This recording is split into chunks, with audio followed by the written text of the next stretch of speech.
السلام علیکم دوستو، آج ہمارا موضوع ہے ہمارے ملک کے ملکی اور بین الاقوامی مسائل۔ یہ موضوع تو ہمارا بڑا وسیع ہے، اس پہ تفصیل سے بات کرنا تو ممکن نہیں ہوگا اتنے مختصر وقت میں، لیکن میں جہاں تک سمجھتا ہوں چونکہ میرا خود اپنا ذاتی تعلق تعلیم کے شعبے سے ہے تو میں کوشش کروں گا کہ مختصراً آپ کو بتلاؤں کہ ہم ملکی سطح پر کن مسائل کا سامنا کر رہے ہیں اور بنیادی طور پر کیا چیزیں۔ تو دیکھیں، مسئلے کے بارے میں مختلف لوگ مختلف طرح کی بات کرتے ہیں۔ کوئی کہتا ہے جی ہمارا آبادی کا سب سے بڑا مسئلہ ہے، کچھ لوگ کہتے ہیں کہ جی اظہار رائے کی آزادی ہونی چاہیے، کچھ لوگ کہتے ہیں کہ جی ہمیں پانی نہیں مل رہا، کچھ لوگ کہتے ہیں کہ جی تعلیم کا مسئلہ ہے۔ تو یہ سارے اگر مسائل کو دیکھا جائے، چاہے وہ معاشی ہوں یا وہ آبادی کا مسئلہ ہو یا پانی کا مسئلہ ہو، صحت کا مسئلہ ہو، ان سب کی جو بنیاد ہے، جڑ ہے، وہ آ جاتی ہے تعلیم کے اوپر۔ کہ جب تعلیم اگر ہمارے اپنے عوام میں نہیں ہوگی، ہمارے لوگوں میں نہیں ہوگی، تو تعلیم کی وجہ سے ہم اپنے بہت سارے مسئلے حل نہیں کر پاتے۔ اس کی میں تھوڑی سی وضاحت کر دوں کہ پہلی بات تو یہ کہ یہ تعلیم کا مسئلہ میں بنیادی مسئلہ کیوں سمجھتا ہوں ہمارے ملک کا۔ وہ اس لیے کہ اگر آپ اچھی ملازمت حاصل کرنا چاہتے ہیں، آپ کو تعلیم کی ضرورت ہے۔ اگر آپ اپنے ملک کے معاشی حالات بہتر کرنا چاہتے ہیں، آپ ایک دنیا کی بڑی اکانومی بننا چاہتے ہیں جو ہمیں بننا چاہیے، اس کے لیے ہمیں تعلیم کی ضرورت ہے۔ اگر ہمارے صحت کے مسائل ہیں تو ہم دیکھتے ہیں کہ زیادہ تر ہمارے صحت کے مسائل تعلیم کی کمی کی وجہ سے ہے۔ اگر ہماری آبادی بے تحاشا بڑھ رہی ہے اور اس کو ہم قابو میں نہیں رکھ پا رہے ہیں، وہ بھی تعلیم کے ذریعے ہی ممکن ہے۔ تو ہر قسم کے مسئلے کی بنیاد کہیں نہ کہیں سے جا کے ہماری تعلیم میں ناکامی سے جڑی ہوئی ہے۔ تو اب سوال یہ پیدا ہوتا ہے کہ ہم تعلیم جس سے ہمارے بہت سارے مسئلے جڑے ہوئے ہیں، اس میں ہم ناکام کیوں ہیں؟ دیکھیں، تعلیم کے لیے دو تین چیزوں کا ذہن میں رکھنا ضروری ہوتا ہے۔ ایک تو یہ کہ تعلیم کے لیے ہماری ریاست کو وافر جو ریسورسز ہیں، وسائل ہیں، وہ ہمیں خرچ کرنے چاہیے۔ اس وقت ہمارے ملک کی صورتحال یہ ہے، شاید آپ لوگوں کو پتہ ہو، مختلف تخمینوں کے مطابق، اسٹیمیٹ کے مطابق 2 سے 2.5 کروڑ بچے ہمارے ملک کے اسکول جانے سے قاصر ہیں، محروم ہیں، نہیں جا رہے اسکول۔ یہ ایک بہت بڑی تعداد ہے۔ اور اگر اس میں مزید آپ کو کچھ معلومات دوں تو پاکستان کی اس وقت جو خواندگی ہے، یعنی جس کو لٹریسی ریٹ کہا جاتا ہے، یعنی پڑھنے لکھنے کے قابل جو لوگ ہیں، ہمارا لٹریسی ریٹ خود سرکاری اعداد و شمار کے مطابق اس وقت جو اکنامک سروے آف پاکستان ہے اس کے مطابق صرف 60% کے قریب ہے، بلکہ یہ پچھلے چند سال میں ریورس میں گیا۔ ہم نے بیچ میں 62% تک کلیم کیا تھا، لیکن اب یہ کم ہو کر 60%، یعنی 60% لوگ ہمارے یہاں۔ لیکن انڈیپینڈنٹ جو ماہرین تعلیم ہے میری طرح، وہ ہم یہ جانتے ہیں کہ اس میں بھی ذرا سے بڑھا چڑھا کر بیان کیا گیا ہے۔ ہمارے ہاں پڑھے لکھے لوگوں کی تعداد، یعنی جو لکھ پڑھ سکتے ہوں، وہ 50% سے زیادہ نہیں ہے۔ اس کا کیا مطلب ہے؟ اس کا مطلب یہ ہے کہ ہماری آبادی اس وقت 22 کروڑ ہے۔ اب 22 کروڑ میں سے اگر آپ کی آدھی آبادی لکھ پڑھ نہیں سکتی، تو اس کا مطلب یہ ہے کہ ہمارے پاس کم از کم 10 کروڑ چٹے ان پڑھ لوگ پاکستان میں موجود ہیں، اور یہی ہمارے ملک کا میرے خیال میں سب سے بڑا مسئلہ ہے۔ آپ اندازہ لگائیں، 10 کروڑ لوگ جو لکھ پڑھ نہ سکتے ہوں، یہ دنیا میں ہندوستان کے بعد سب سے بڑی تعداد ہے ان پڑھ لوگوں کی۔ ہندوستان میں اس لیے زیادہ ہے کہ وہاں کی آبادی زیادہ ہے، 1 ارب 40 کروڑ کا ملک ہے۔ ہمارے پاس 10 کروڑ ناخواندہ لوگوں کا ہونا، یہ ہمارے لیے بہت بڑا مسئلہ ہے۔ اچھا، اس سے ہوتا کیا ہے؟ اس سے ہوتا یہ ہے کہ جب آپ کے پاس بنیادی تعلیم نہیں ہوگی، دیکھیں چھوٹا موٹا بھی اگر کسی کو کام کرنا ہے تو اگر اس کے پاس بنیادی تعلیم نہیں ہے تو وہ صرف مزدوری کا کام کر سکتا ہے۔ اچھا، اگر اس کو اس مزدوری سے نکل کر، فار ایگزامپل ایک مزدور ہے، لیبرر ہے، اینٹیں اٹھانے والا ہے، اگر اس کو راج مستری بننا ہے، دیوار اٹھانے والا بننا ہے، تو اس کے لیے بھی اس کو کم از کم لکھنا پڑھنا چاہیے، آنا چاہیے، وہ بنیادی حساب کتاب کر سکے۔ اگر وہ نہیں کر سکے گا تو وہ زندگی بھر مزدور رہے گا۔ تو ہمارا جو معاشی مسئلہ ہے کہ ہمارے ہاں ابھی بھی جو پر کیپٹا انکم ہے، یعنی قومی آمدنی دنیا میں کم ترین سطح پر ہے۔ ہمارے ہاں میٹرنل مورٹیلیٹی ریٹ جو ہے، یعنی اموات بہت زیادہ ہیں۔ ہماری جو اوسط عمر ہے لوگوں کی، آپ کو پتہ ہے پاکستان کی اس وقت اوسط عمر کتنی ہے؟ یعنی لوگوں کی ایوریج ایج جس کو کہا جائے 67 ایئرس، 67 سال، ٹھیک ہے۔ اس کے مقابلے میں بھارت میں اوسط عمر اس وقت ہے 70 سال، اور بنگلہ دیش میں اس وقت اوسط عمر ہے 73 سال، 73 ایئرس۔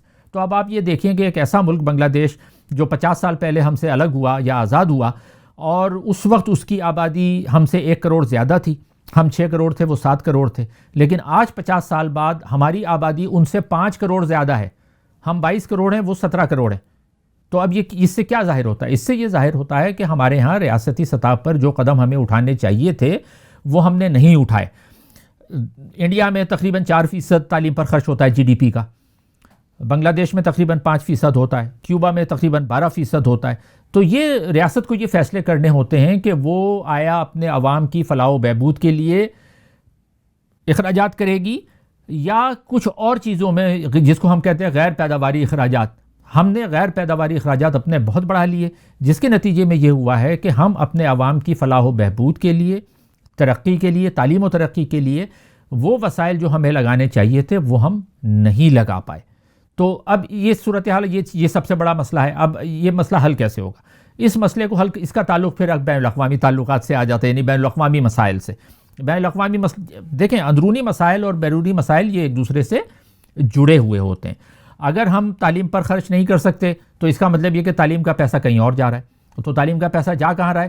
غیر پیداواری اخراجات میں جا رہا ہے. یعنی ہم بم بنا رہے ہیں، ایٹم بم ہم نے بنا لیا. اگر ہم دیکھیں، ہم جتنے بھی پسماندہ صحیح، جب ہماری ریاست نے فیصلہ کیا کہ ایٹم بم بنانا ہے تو بنا لیا نا. اسی طرح جس دن ریاست یہ فیصلہ کرے گی کہ ہمیں عوام کو اچھی تعلیم دینی ہے تو وہ دے لیں گے یا نہیں دے لیں گے؟ بالکل دے لیں گے. تو یہ ریاستی سطح پر فیصلے کی بات ہے. اب یہ بین الاقوامی طور پر کیسے جڑا ہوا ہے؟ دیکھیں، اگر ہمیں تعلیم پر زیادہ خرچ کرنا ہے تو ہمیں وسائل نکالنے ہوں گے غیر پیداواری اخراجات سے. وہ کیسے نکلیں گے؟ اس کے لیے ضروری ہے کہ ہمارے پڑوسی ممالک سے تعلقات بہتر ہوں. ٹھیک ہے، ہم کیوں خرچ نہیں کر پاتے تعلیم و ترقی کے لیے؟ اس لیے کہ ہمیں پیسہ بم پر، گولوں پہ، اسلحے پہ، ایٹم بم پہ، ان ساری چیزوں پہ لانا، کیونکہ ہم مسلسل ایک جنگی حالت میں رکھے گئے ہیں اور ابھی بھی ہیں. ٹھیک ہے، اس سے ہم نکلیں گے کیسے؟ اس سے نکلنے کے لیے ضروری ہے کہ ہمارے افغانستان سے تعلقات بہتر ہوں، ہمارے چین سے تعلقات بہتر ہوں، بھارت سے تعلقات بہتر ہوں، ایران سے تعلقات بہتر ہوں. تو یہ ہمارے بین الاقوامی مسئلے ہیں. اچھا، اب بدقسمتی سے بین الاقوامی مسئلوں میں ہمارا سب سے بڑا مسئلہ یہ ہے کہ جو ہمارے سب سے لمبی سرحد جو ہم سے شیئر کرتے ہیں جو ممالک، چین کے ساتھ تو چھوٹی سرحد ہماری ملتی ہے شمالی علاقوں میں، لیکن جن سے ہماری سب سے زیادہ سرحدیں ملتی ہیں وہ افغانستان ہے، بھارت ہے، ایران ہے. اور بدقسمتی سے ہمارے ان تینوں ممالک سے تعلقات اچھے نہیں ہیں. ٹھیک ہے، تو اب ہمیں مسئلوں کا حل، اگر ہمیں تعلیم پر پیسہ خرچ کرنا ہے تو اس کا تعلق بین الاقوامی تعلقات سے اس لیے بن رہا ہے کہ تعلیم کے لیے جو ہمیں پیسہ نکالنا ہے اس کے لیے ہمیں غیر پیداواری اخراجات کم کرنے ہیں، اس کے لیے ہمیں پڑوسیوں سے تعلقات بہتر کرنے ہیں. جب ہماری سرحدوں پر امن ہوگا تو ہم وہ پیسہ تعلیم و ترقی کے لیے خرچ کر سکیں گے. ٹھیک ہے، اب انفرادی طور پر میں یا آپ کیا کر سکتے ہیں؟ ہم نے ریاست کی تو بات کر لی کہ ریاست جو ہے وہ پڑوسیوں سے تعلقات بہتر کرے اور جو ہمارے وسائل جو غیر پیداواری اخراجات میں ضائع ہو رہے ہیں وہ تعلیم و ترقی کے لیے لگائے جائیں. تو یہ تو ریاست کا کام ہے. میرا اور آپ کا کیا کام ہے؟ میرا اور آپ کا کام یہ ہے کہ ہم تعلیم کا مطلب صرف یہ نہ سمجھیں کہ ہم اسکول جائیں گے، کسی تعلیمی ادارے میں جائیں گے اور وہاں جو ہمیں درسی کتب پڑھائی جائیں گی، یعنی ٹیکسٹ بک جو پڑھائی جائے گی، تعلیم اس میں ہے. تعلیم ایک بہت بڑا وسیع کانسیپٹ ہے. ہمارا ایک اور اہم مسئلہ یہ ہے کہ ہمارا نوجوان جو ہے وہ یہ سمجھ بیٹھا ہے، اور بیٹھی ہیں طلباء و طالبات دونوں، بچے بھی اور بڑے بھی، کہ تعلیم جو ہے وہ صرف نصابی کتابیں پڑھنے کا نام ہے. جب تک ہم لوگ، ہمارے بچے، ہمارے جوان، بڑی عمر کے لوگ اس غلط فہمی سے نہیں نکلیں گے کہ تعلیم صرف درسی کتابوں میں نہیں ہے، بلکہ تعلیم جو ہے اس کے علاوہ بہت ساری چیزیں پڑھنے میں ہے. تو ہمیں انفرادی طور پر اپنے مسائل حل کرنے کے لیے کیا کرنا چاہیے؟ یعنی اگر ہمیں تعلیم حاصل کرنا ہے تو ہمیں سب سے پہلے تو تعلیم کا مسئلہ یہی ہے کہ ہمیں تعلیم کے بارے میں واضح ہونا پڑے گا کہ تعلیم ہے کیا. تعلیم کا تعلق علم سے ہے. اب علم کیا ہے؟ علم جو ہے وہ جاننے کا نام ہے، اور جاننے کے لیے آپ کو اپنی آنکھیں اور کان کھلے رکھنے چاہیے. آپ کو جو دنیا میں ہو رہا ہے ملکی سطح پہ، بین الاقوامی سطح پہ، اس سے مکمل طور پر باخبر ہونا چاہیے. بعض لوگ یہ کہتے ہیں کہ جی ہم کیا، دنیا میں تو ساری خراب چیزیں ہیں، ہم خبریں کیوں پڑھیں، ہم اخبار کیوں پڑھیں، ہم کتابیں کیوں پڑھیں، تاریخ کیوں پڑھیں، فلسفہ کیوں پڑھیں. یہ ساری چیزیں ایک کے بعد ایک ہم جو ہے وہ جواز پیدا کرتے ہیں. تو اس میں ہمیں کرنا یہ چاہیے کہ ہمیں ایک تو جس کو میں کہتا ہوں کیا فائدہ اپروچ، اس سے نکلنا پڑے گا. یعنی اگر میں آپ سے کہوں کہ جی تاریخ پڑھیں تو کیا فائدہ، ادب پڑھیں تو کیا فائدہ، فلسفہ پڑھیں کیا فائدہ. تو یہ جب تک ہم یہ کیا فائدہ کی اپروچ سے نہیں نکلیں گے کہ ہر چیز کا ہم فوری فائدہ چاہتے ہیں کہ میں نے یہ پڑھا تو مجھے فوری طور پہ اس کا کیا فائدہ ہوا. دیکھیں تعلیم کا عمل ایک طویل عمل ہے. جیسے وہ آپ نے دیکھا ہوگا نا کہ لکھا ہوتا ہے کہیں پر کہ جی تعمیری کام جاری ہے، تو وہ تعمیری کام آپ کا مسلسل جاری رہنا چاہیے.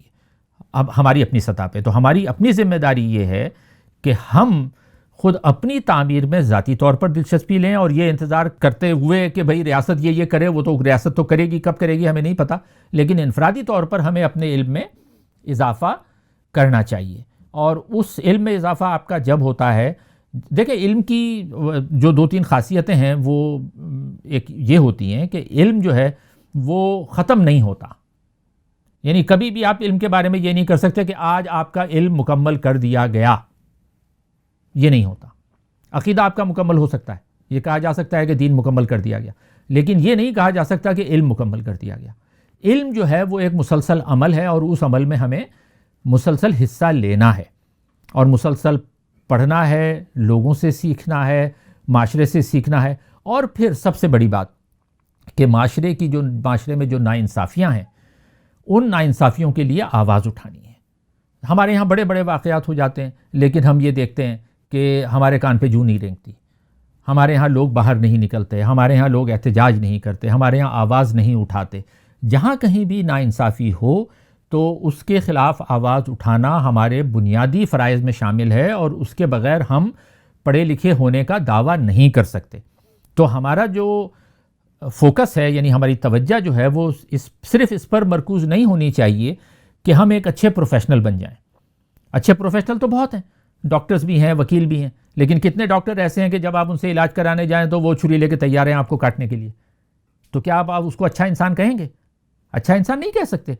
تو اچھا انسان بننے کے لیے کیا ضروری ہے؟ اچھا انسان بننے کے لیے صرف اچھا پروفیشنل ہونا ضروری نہیں ہے، یہ 2 الگ الگ چیزیں. تو آپ ہمارے ہاں ہماری مسائل میں ایک عام مسئلہ یہ بھی ہے تعلیم کے حوالے سے کہ ہم آئی ٹی انجینئر بننا چاہتے ہیں، ڈاکٹر بننا چاہتے ہیں، وکیل بننا چاہتے ہیں، لیکن جو ہمارے وکیلوں اور ڈاکٹروں کا حال آپ دیکھ رہے ہیں، جو واقعات آپ ظاہر اخبارات پڑھتے ہیں، ٹی وی دیکھتے ہیں، آپ کو پتہ ہے کہ کس طرح سے ایک طوفان بدتمیزی ہر سطح پر مچایا جاتا ہے، چاہے وہ عدالتیں ہوں، اسپتال ہوں، ہر جگہ یہ چل رہا ہے. تو یہاں پر کیا مسئلہ ہے؟ مسئلہ یہی ہے کہ ہم اچھے پروفیشنل تو شاید بن جاتے ہیں، ہمارے پاس بڑے اچھے ڈاکٹر ہوں گے دنیا کے، لیکن ہمارے پاس دنیا کے بہترین انسان نہیں ہیں. اور اس کا مظاہرہ ہم سڑک پر دیکھتے ہیں. جو لوگ گاڑی چلاتے ہیں، چاہے وہ ان پڑھ ہو چاہے پڑھا لکھا ہو، اس کی جو ریش ڈرائیونگ ہے، یعنی لاپرواہی سے جو ڈرائیونگ ہے، وہ اس چیز کی واضح مثال ہے کہ شاید ہماری وہ تعلیم نامکمل ہے. وہ لوگوں کو گاڑی چلانا تو سکھا دیتی ہے، لیکن ہمیں جو کنسیڈریشن ہے، یعنی ایک دوسرے کا خیال رکھنا، کہ جس کو کہا جاتا ہے نا کہ ہمارا زیادہ زور ہو گیا ہے حقوق اللہ پہ. ہم نماز پڑھتے ہیں، نماز پہ توجہ ہے، روزے رکھتے ہیں، ساری اچھی باتیں، لیکن یہ حقوق اللہ ہے. اس سے زیادہ اہم چیز جو ہے وہ حقوق العباد ہے. یعنی ہم جو ہے وہ لوگوں کو ان کے حقوق ادا کر رہے ہیں یا نہیں کر رہے. ہم کسی کو راستہ دیتے ہیں نہیں دیتے. ہم کہیں اس قابل ہیں کہ کہیں پر جائیں تو ہم ایک لائن لگا کے قطار میں کھڑے ہو جائیں؟ ہم نہیں جاتے، ہم ہجوم لگاتے ہیں. لیکن پھر ہم فوراً نماز پڑھنے بھی جائیں گے. نماز تو پڑھو، لیکن ہمیں حقوق العباد، اللہ نے کہا ہے کہ میں اپنے فرائض چھوڑ دوں گا، حقوق العباد کی نافرمانی برداشت نہیں ہوگی، وہ معاف نہیں ہوگی. آپ نے کسی کو دکھ پہنچایا، کسی کا حق چھینا، کسی سے جھوٹ بولا، دھوکہ دہی کی، یہ سارے تعلیم کے ہمارے مسائل ہیں.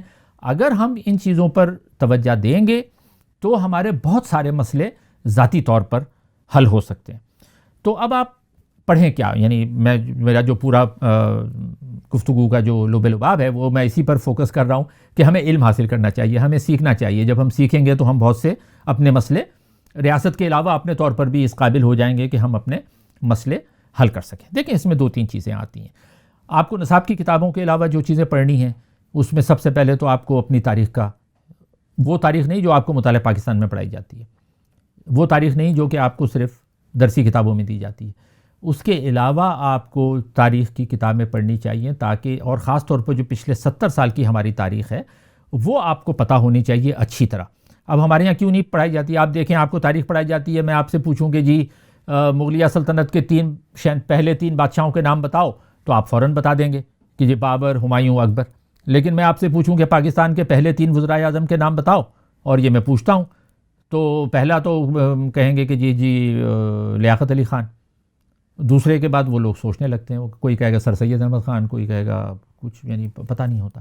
اب یہ کیوں ہے؟ اس لیے کہ ہم نے اپنی جو تاریخ پچھلی 70 سالہ تاریخ ہے اس کو ہم نے غور سے پڑھا نہیں ہے. اور وہ پڑھنا اس لیے ضروری ہے، تاریخ آپ کا ایک جیسے ریئر ویو میرر ہوتا ہے نا، آپ گاڑی تو چلا رہے ہیں لیکن آپ کو بار بار ریئر ویو میں دیکھنا پڑتا ہے کہ پیچھے کیا ہو رہا ہے، پیچھے سے کوئی گاڑی آ رہی ہے نہیں آ رہی ہے. اس کے لیے آپ کو تاریخ کا شعور ضروری ہے. تو آپ پہلی بات تو یہ کہ یہ پڑھیں. دوسرا یہ کہ آپ کو حالات حاضرہ سے پوری مکمل آپ کو معلومات ہونی چاہیے. یعنی آپ ملک میں کیا ہو رہا ہے، ملک کے کیا مسائل ہیں، کہاں پر سماجی ناانصافی ہے، کہاں پر معاشی ناانصافی ہے، کہاں پر جنسی ہراسگی کے واقعات ہو رہے ہیں، کہاں کس کا حق چھینا جا رہا ہے، بچوں کے ساتھ زیادتی کیوں ہو رہی ہے. ٹھیک ہے، ہماری جو مذہبی جو ہمارے مختلف فرقے اور مختلف مذاہب سے تعلق رکھنے والے لوگ ہیں جو اکثریت میں نہیں ہیں، ان کے ساتھ کیا سلوک کیا جا رہا ہے اور کیوں کیا جا رہا ہے. تو یہ اس ساری چیزوں کے بارے میں آپ کو معلومات رکھنا ضروری ہے. تو یعنی مطلب آپ صرف تاریخ نہ پڑھیں بلکہ آپ کو حالات حاضرہ ملکی اور بین الاقوامی پر پورا عبور ہونا چاہیے، آپ کو پڑھنا چاہیے. اور تیسری بات جو آپ کو پڑھنی چاہیے وہ آپ کو سیاسیات کے بارے میں علم ہونا چاہیے. اب آپ کہیں گے جی میں آپ کو سیاست میں حصہ لینے کا کہہ رہا ہوں. دیکھیں اکثر لوگ یہ کہتے ہیں، والدین بھی یہ کہتے ہیں کہ بیٹا سیاست سے دور رہو. اب غالباً یہ بات وہ لوگ کہتے ہیں کہ جو سیاست کا مطلب ہی نہیں سمجھتے. دیکھو سیاست کا مطلب، مختصر ترین تعریف اگر میں کہوں، آسان ترین تعریف آپ کو سیاست کی دوں تو سیاست اس سوال کا نام ہے کہ how my society is being managed. یہ سیاست ہے. یعنی جب آپ یہ سوال کرتے ہیں کہ میرے معاشرے کو ایسا کیوں چلایا جا رہا ہے، یہ بنیادی طور پہ سیاسی سوال ہے. ٹھیک ہے، اور کون چلا رہا ہے، فیصلے کرنے کا اختیار کن لوگوں کے ہاتھ میں. تو جب یہ باتیں جب یہ آپ سوال پوچھتے ہیں تو یہ ایک سیاسی عمل ہے، اور یہ سوال پوچھنا ہر فرد کا حق ہے. تو اگر کوئی آپ سے یہ کہتا ہے کہ جی آپ سیاست سے دور رہیں تو اس کا مطلب یہ کہ آپ اس سے یہ پوچھ سکتے ہیں کہ آپ اس سے کہیں کہ آپ یہ چاہتے ہیں کہ میں آپ سے یہ نہ پوچھوں کہ میرا معاشرہ ایسا کیوں ہے، میرے معاشرے کو ایسے کیوں چلایا جا رہا ہے، کون چلا رہا ہے، فیصلے کون کر رہا ہے، اس کا ہمیں فائدہ یا نقصان کیا ہو رہا ہے. تو جب آپ یہ سوالات پوچھنے لگیں گے تو اس کا مطلب یہ ہے کہ آپ میں سیاسی شعور پیدا ہو رہا ہے. اور وہ سیاسی شعور جب آپ میں پیدا ہوگا تو پھر آپ میں اپنے ذاتی اور ملکی مسائل حل کرنے کی خواہش پیدا ہوگی. اور آپ کو پھر ایک یہ اس عمل میں، جو سیاسی عمل میں آپ حصے دار بنیں گے جو آپ کا حق ہے. اور کوئی اگر آپ کو اس حق سے محروم کرتا ہے تو آپ اس کو للکار سکتے ہیں، کہہ سکتے ہیں کہ نہیں، آپ مجھ سے میرا یہ حق نہیں چھین سکتے. مجھے معاشرے کے بارے میں سوالات کرنے کا پورا حق ہے اور اس حق کو میں پوری طرح سے استعمال کروں گا. چوتھی چیز جو میں آپ سے پڑھنے کا کہوں گا وہ ادب ہے، یعنی لٹریچر. لٹریچر سے کیا ہوتا ہے؟ اکثر بہت سے لوگ یہ کہتے ہیں کہ جی ادب میں کیا پڑھنا، جی وہ فرضی کردار ہوتے ہیں، فرضی خیالات ہوتے ہیں. نہیں، ایسا نہیں ہے. دیکھیں ہم ذاتی زندگی میں ہمارا جو لوگوں سے میل جول ہے وہ بڑا محدود ہوتا ہے. آپ کتنے لوگوں سے ملتے ہیں؟ آپ کے 5-10 دوست ہوتے ہیں، 10-20 رشتہ دار ہوتے ہیں، انہی سے آپ ملتے ہیں نا. تو آپ کی زندگی میں جو افراد ہیں وہ محدود ہیں. ادب پڑھنے کے ذریعے آپ کے ساتھ کیا ہوتا ہے کہ آپ لا تعداد کرداروں سے روشناس ہوتے ہیں، اور اس ہر کردار کے اپنے مسائل ہیں جو کہ حقیقی زندگی کے مسائل ہوتے ہیں جس کو لکھنے والے نے آپ کے سامنے پیش کیا ہوتا ہے. اس کا آپ کو کیا فائدہ ہوتا ہے جب آپ ان کرداروں کے بارے میں پڑھتے ہیں اور ان کرداروں کے مسائل کے بارے میں پڑھتے ہیں اور یہ دیکھتے ہیں کہ ان کرداروں نے ان مسائل کو حل کرنے کے لیے کیا اچھے اور برے فیصلے کیے اور اس کے نتائج کیا بھگتے یا فوائد کیا حاصل کیے. تو آپ کا جو ایکسپوجر جس کو کہا جاتا ہے نا، یعنی وہ بہت بڑھ جاتا ہے ادب پڑھنے سے. آپ ذاتی زندگی میں جیسے میں نے کہا 5-10-20 لوگوں سے ملیں گے، لیکن ادب پڑھنے کے ذریعے آپ سینکڑوں نہیں بلکہ ہزاروں کرداروں سے اور ہزاروں قسم کے مسائل آپ کے سامنے سے گزرتے ہیں، اور وہ آپ کے مجموعی تجربے کا حصہ بن جاتے ہیں جو آپ کو سکھاتے ہیں. ٹھیک ہے. پھر ایک اور بات، ادب کے بعد کیا چیز پڑھنی چاہیے؟ دیکھیں آپ کو اپنے مذہب کے علاوہ، اپنے فرقے کے علاوہ دوسروں کے بارے میں پڑھنا چاہیے تاکہ آپ سمجھ سکیں کہ دوسرے لوگ جو ہیں ان کے عقائد کیا ہیں، وہ لوگ کیا سوچتے ہیں، کیا سوچنا چاہیے. اس سے آپ کو اندازہ ہوتا ہے اور آپ یہ فیصلے کرنے کے قابل ہو جاتے ہیں اور آپ انتہا پسندی کی طرف نہیں جاتے. یعنی جس کو کہا جاتا ہے نا سیلف رائچسنس. سیلف رائچسنس کا مطلب یہ ہے کہ جو میں کہہ رہا ہوں میں ٹھیک ہوں، میں جس فرقے میں پیدا ہو گیا، جس مذہب میں پیدا ہوا وہی ٹھیک ہے اور میرے علاوہ سارے غلط ہیں. تو بھائی جب تک میں پڑھوں گا نہیں، سیکھوں گا نہیں، سمجھوں گا نہیں، میں فیصلہ کرنے کے قابل نہیں ہوں. ٹھیک ہے. تو اس لیے چیزوں کو پڑھنا، دیکھنا، اس سے ہمارے اندر ٹالرنس بڑھتی ہے. ٹالرنس کا مطلب یہ کہ رواداری ہمارے اندر آتی ہے، اور ہم یہ سمجھنے کے قابل ہو جاتے ہیں کہ جی ہر لوگوں کے اپنے اپنے عقائد ہیں، اور جس طرح سے جو جس خاندان میں پیدا ہو گیا، کوئی ہندو پیدا ہو گیا وہ اپنے ہندو مذہب کو صحیح سمجھتا ہے، ہم کچھ اور کو سمجھتے ہیں، ہم کوئی دیوبندی ہے، کوئی بریلوی ہے، کوئی شیعہ ہے، کوئی اسماعیلی ہے، ان سب کے اپنے اپنے عقائد ہیں اور وہ اپنے اپنے عقائد کے مطابق عمل کرتے ہیں. ٹھیک ہے. تو جب تک ہم ان چیزوں کے بارے میں نہیں سمجھیں گے تو پھر ہم دوسروں کو برا سمجھتے ہیں، اور جب ہم برا سمجھتے ہیں تو پھر ہمارے اندر کی رواداری کم ہو جاتی ہے اور بعض صورتوں میں بالکل ختم ہو جاتی ہے، جس کے ہم مظاہرے اپنے معاشرے میں دیکھ رہے ہیں. ٹھیک ہے. تو ان ساری چیزوں کے بارے میں آپ پڑھیے تو آپ کو خود معاشرے کے مسائل کا خود اپنا ایک شعور ڈیولپ ہوگا، اور جب وہ شعور آپ کا پیدا ہوگا تو پھر آپ ان مسائل کو حل کرنے کے قابل بھی ہوں گے. اب میں اپنی گفتگو کو ختم کرتے ہوئے اس کا جو ایک اختصار سے ایک دو جملوں میں یہی بیان کروں گا کہ بنیادی مسئلہ ہمارا تعلیم کا ہے. ہماری ریاست کو تعلیم پر زیادہ وسائل خرچ کرنے چاہیے. اس کے لیے ہمیں وسائل غیر پیداواری اخراجات سے نکال کر تعلیم میں ڈالنے چاہیے، تعلیم و ترقی میں. اس کے لیے ہمیں اپنے پڑوسی ملکوں سے تعلقات بہتر بنانے چاہیے، اور ہمیں بحیثیت شہری کے یہ مطالبہ کرنا چاہیے کہ ہماری تعلیم و ترقی پر توجہ دی جائے، اور اس خطے میں ہم اچھے پڑوسیوں کی طرح رہنا سیکھیں، کیونکہ اسی سے ہماری بین الاقوامی ساکھ یا شہرت بنتی ہے.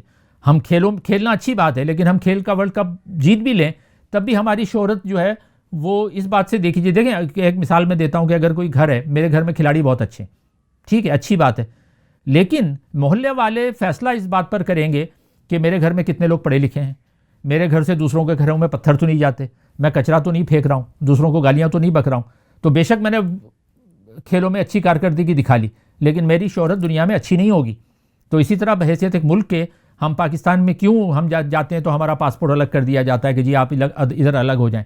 اس لیے کہ ہم نے 70 سال میں اپنی کوئی ساکھ یا شہرت نہیں بنائی ہے جس پہ ہمیں شرمندہ ہونا چاہیے، اور اس کی بہتری کے لیے ہمیں ذمہ دار شہری اور ذمہ دار ملک بننا چاہیے. بہت بہت شکریہ.